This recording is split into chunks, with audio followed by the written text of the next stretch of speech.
The president announced a new 50% tariff on. Over time, we become too dependent on the United States as our biggest customer, with more than 90% of our steel exports. Le président des États-Unis annonce une nouvelle taxe de 50% sur l'acier importé, un mouvement qui aurait dû protéger l'industrie nationale. Mais au lieu de cela, il a déclenché une réaction en chaîne, frappant l'économie mondiale de plein fouet. En l'espace de quelques heures, le prix de l'acier a grimpé à 900 $ la tonne, contre à peine 700 $ la semaine précédente. Ce n'était pas Wall Street qui provoquait cette flambée des prix, mais une seule décision présidentielle, prise d'un simple coup de plume. Les usines canadiennes, dont les États-Unis étaient les plus grands clients, se retrouvent figées, incapables d'exporter leurs produits. À Détroit, des lignes de production qui tournent à plein régime chaque jour se sont soudainement arrêtées. Le bruit des presses a cessé. Les robots sont restés immobiles et les ouvriers attendaient, impuissants. En face, au Canada, c'est une toute autre histoire.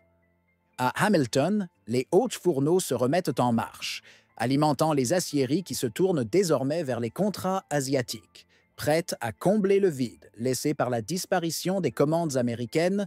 La décision censée protéger l'industrie américaine a non seulement fragilisé les chaînes d'approvisionnement mondiales, mais a aussi placé le Canada dans une position de force stratégique. Avant de continuer, un petit rappel rapide. Notre objectif est d'atteindre les 18 000 abonnés, et votre aide est essentielle pour y arriver. Si vous aimez ce contenu et voulez voir plus de vidéos comme celle-ci, n'oubliez pas de vous abonner. C'est rapide, ça nous soutient énormément, et vous ne manquerez rien. Merci beaucoup.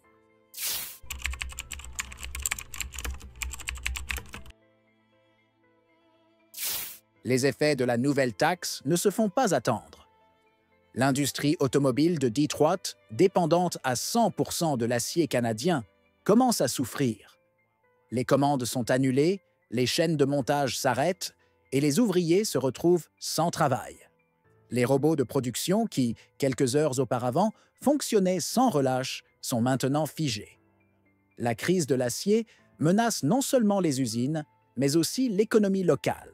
Cependant, alors que Détroit est en crise, Hamilton, au Canada, vit une toute autre réalité. Les hauts fourneaux canadiens redémarrent à toute vitesse et l'industrie de l'acier, soutenue par des investissements dans des technologies plus propres, devient une alternative incontournable pour les États-Unis.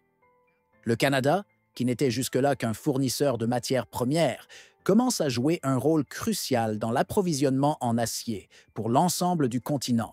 Les autorités canadiennes, conscientes de l'opportunité stratégique qui se présente, n'hésitent pas à revendiquer leur place. Elles renforcent les investissements dans les usines modernes et dans les technologies d'acier à faibles émissions de carbone, transformant l'industrie canadienne en un modèle de compétitivité mondiale. Le message est clair. L'acier canadien est désormais un produit de choix et son rôle dans la chaîne d'approvisionnement mondiale est plus important que jamais. La décision des États-Unis de taxer l'acier s'avère donc contre-productive, non seulement en perturbant le marché mondial, mais aussi en renforçant la position du Canada dans cette lutte économique.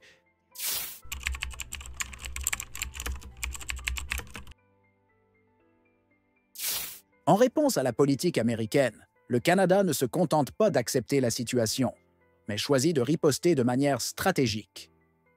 Le premier ministre canadien, Mark Carney, annonce une série de mesures pour atténuer les conséquences de la taxe sur l'acier et pour renforcer la position du Canada sur le marché mondial. Carney, avec une détermination claire, qualifie la décision des États-Unis de « haut au pied tiré » et envisage des quotas d'exportation pour les minéraux critiques si Washington ne revoit pas sa position. Ce n'est pas seulement une réponse politique, c'est un message stratégique à la fois pour les États-Unis et pour le reste du monde. À Hamilton, les aciéries redémarrent à pleine capacité et l'industrie de l'acier canadienne se tourne vers les marchés asiatiques pour compenser la perte des commandes américaines. La capacité du Canada à produire de l'acier propre devient un atout précieux. L'investissement dans des technologies modernes et écologiques permet au pays de se positionner comme un fournisseur stratégique d'acier à faible émission de carbone. tout en maintenant sa compétitivité face aux tarifs américains. Le Canada exploite également son avance technologique en matière d'énergie propre. Alors que les États-Unis peinent à réduire les émissions de leur industrie lourde, le Canada bénéficie de son réseau énergétique, principalement alimenté par l'hydroélectricité et le nucléaire, ce qui lui confère un avantage supplémentaire dans la production d'acier respectueux de l'environnement. En parallèle, des entreprises américaines se retrouvent contraintes de réévaluer leurs sources d'approvisionnement. Alors que le marché de l'acier se transforme, le Canada profite de cette situation pour affirmer sa place sur la scène internationale, prenant les devants dans l'approvisionnement en matériaux essentiels, tout en promouvant un modèle économique plus vert.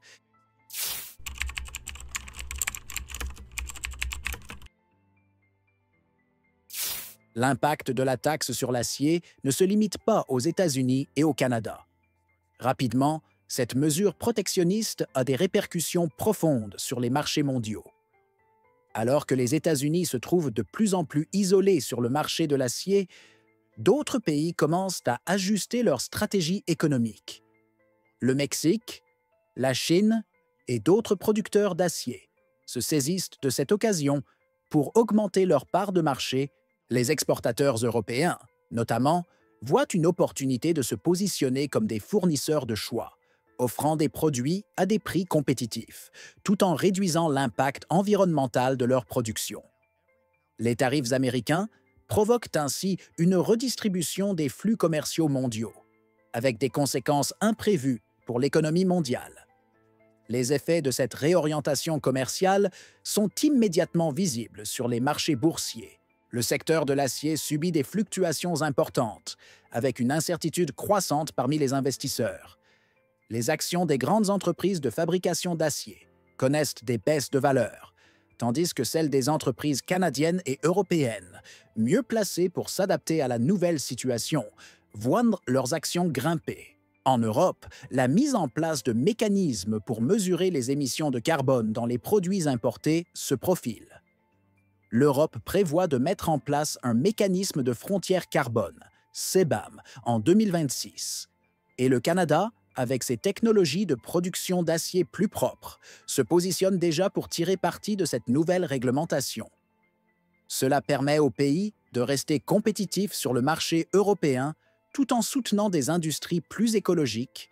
Ainsi, les États-Unis se retrouvent pris au piège dans une politique qui, loin de protéger leur industrie, a provoqué un bouleversement sur le marché mondial, renforçant indirectement d'autres acteurs économiques, notamment le Canada et l'Europe.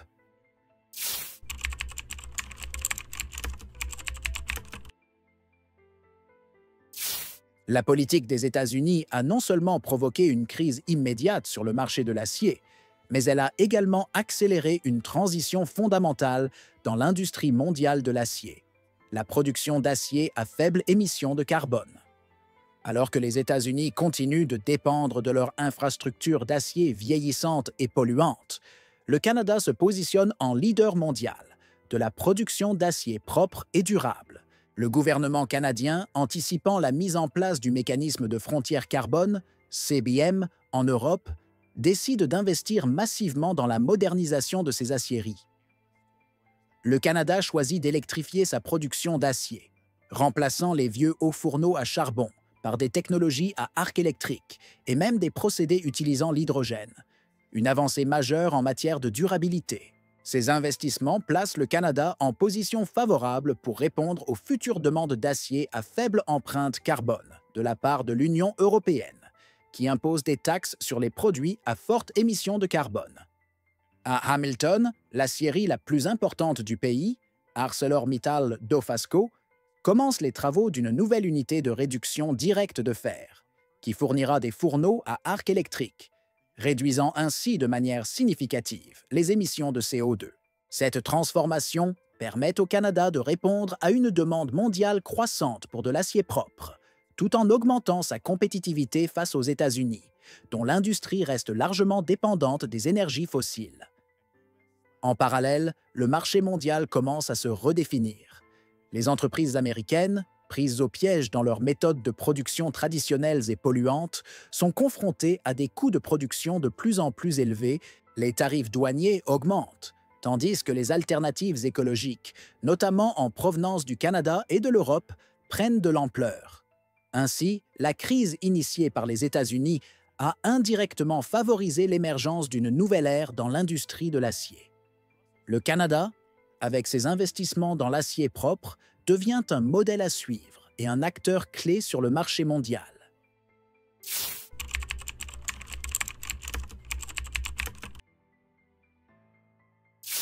Les effets de la taxe sur l'acier ne se font pas seulement sentir sur les marchés mondiaux, mais aussi au sein même des États-Unis. Alors que les prix de l'acier augmentent, les consommateurs américains commencent à ressentir l'impact directement dans leur vie quotidienne. Les prix des voitures, des appareils électroménagers et d'autres produits manufacturés augmentent considérablement. Un phénomène appelé « choc des prix ». L'industrie automobile, déjà fragilisée par la hausse des coûts de production, est l'une des plus durement touchées. Les constructeurs américains, comme Ford et General Motors, se retrouvent à devoir absorber une partie de ces coûts supplémentaires ou à répercuter ces hausses sur les consommateurs. Les prix des modèles populaires augmentent, rendant certains véhicules inaccessibles pour les familles américaines. Cette inflation des prix touche directement le pouvoir d'achat des citoyens, déjà affaibli par les effets de la pandémie. La hausse du coût des matériaux se traduit également par une réduction de la compétitivité des entreprises américaines sur le marché international. Tandis que les pays comme le Canada et l'Europe, avec des procédés de production d'acier plus durables et moins coûteux, profitent de l'occasion pour conquérir de nouveaux marchés, les entreprises américaines doivent faire face à une pression accrue, non seulement pour maintenir leur part de marché, mais aussi pour éviter la fermeture d'usines ou la réduction d'effectifs. En parallèle, les petites entreprises américaines, qui dépendent de l'acier pour produire des biens manufacturés, sont confrontées à une situation difficile. Beaucoup de ces entreprises se voient contraintes de réduire leur production, voire de fermer leurs portes, faute d'approvisionnement en acier ou à cause des coûts trop élevés. Les conséquences sociales sont profondes. Au Michigan, par exemple, l'impact est immédiat. Les taux de chômage commencent à augmenter et l'État enregistre l'une des pires augmentations du chômage du pays. Les petites entreprises et les travailleurs du secteur manufacturier, en particulier, sont les plus affectés.